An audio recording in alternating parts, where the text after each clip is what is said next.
Okay, welcome back to another video. In this video I'm going to be doing a review on the LG XL7S, which I have in front of me here.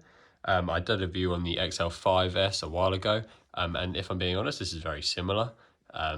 It's been about a month in between getting these two, so I can't really speak. I haven't had them at the same time, but yeah, they are definitely very similar. This one retails for £450, has a 250 watt output. It has one 8-inch woofer, which you can see with the lights around it in the middle, and then two 2.5-inch tweeters up at the top there above the weird kind of like visual equalizer thing, whatever. It has 20 hours of battery life, presumably at around 50% volume, which is actually quite good. That would obviously be in part to its larger battery because of its bigger size. It takes around 3.5 hours to charge, pretty standard. Obviously, as with everything, as with all of these party speakers, you can use them while they're on charge anyway, and they last so long. Well, for my usage anyway, if you listen an hour a day, it's going to last you almost a month. So, yeah, 3.5 hours, plug it in. You even just do it overnight. It's really quite irrelevant, to be honest.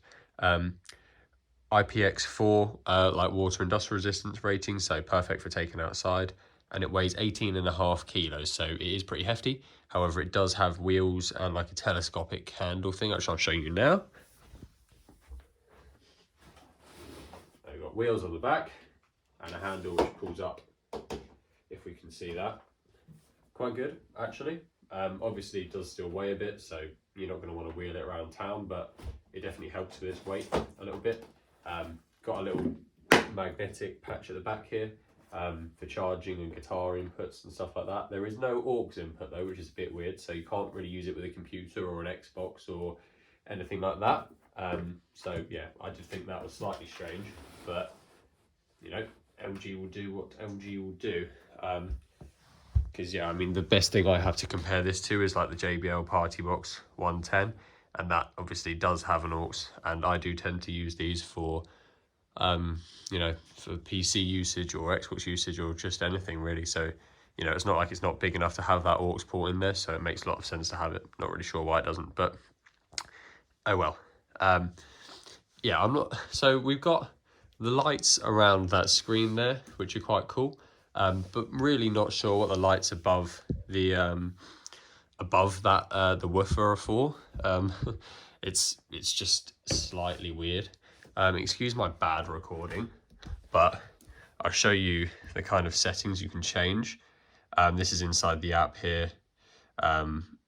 Just tells you the battery life, selects where you have the sound boost on or not. I don't see why you wouldn't.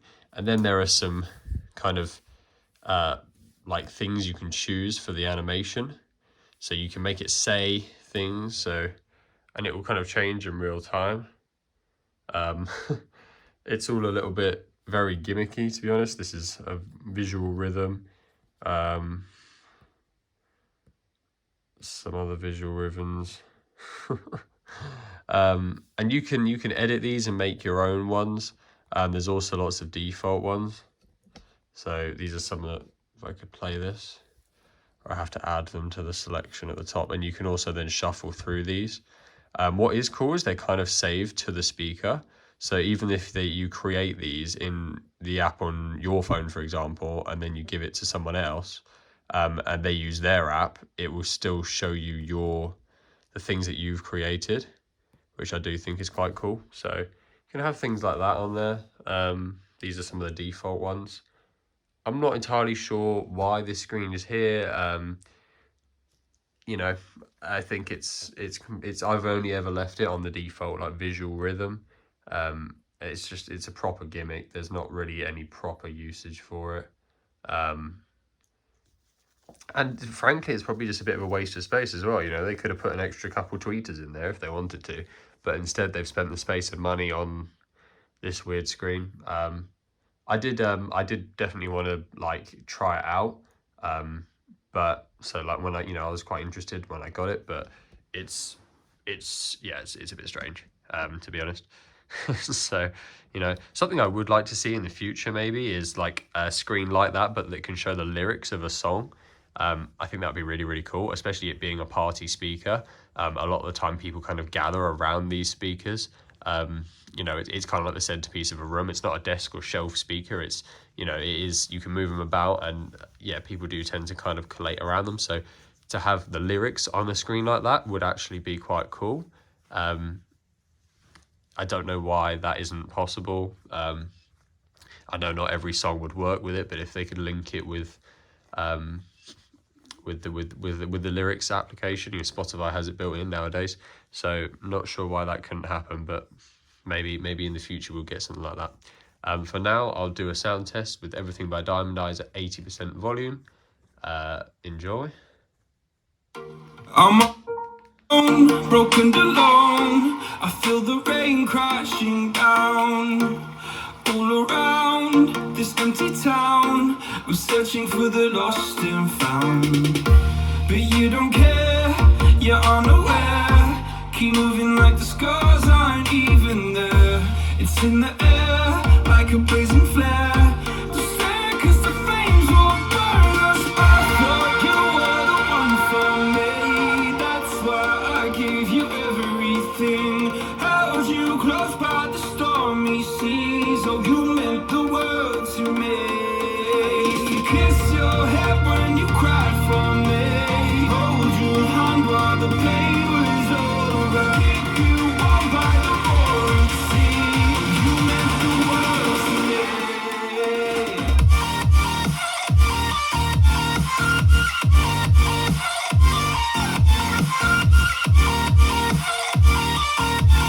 Oh, you meant the world to me.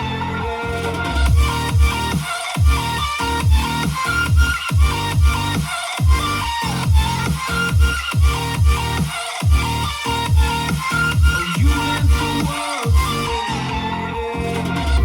My darling dear, you're never here. When I'm in pain, you hide and disappear. Like shadows in the atmosphere, charting the stratosphere. Yeah. I prayed for you and kept you near, in hopes you'd chase away my fears. Okay, I know it did make the full volume noise at the start. That's just me messing around with the volume. It was indeed on 80%. And you can, the light options around that woofer in the middle are the same as the XL7S. So if you want to see that, maybe pop over to that video. Fairly standard. I've just got it on shuffle at the moment, so it just kind of shuffles as it sees fit, which is probably the best way to have it. Sound-wise, well, due to that 8-inch sub in the middle, it is quite bassy, which I really like, especially when you've got that sound boost mode on. It's quite thumpy, quite loud sound, quite clear. These new OG speakers are really, really good. I said the same about the XL7S. It's probably the first speaker that's obviously like a direct competitor to the JBL 110 and just JBL in general that I've actually genuinely thought is better. This is probably more of a competitor to the 310, but unfortunately I don't have one of those with me at the moment. I can do a comparison against the 110 just to give you an idea of where it sits. Obviously you can see how much louder it is than a 110, and then you can watch the XL5 versus 110 video and kind of see how they stack up.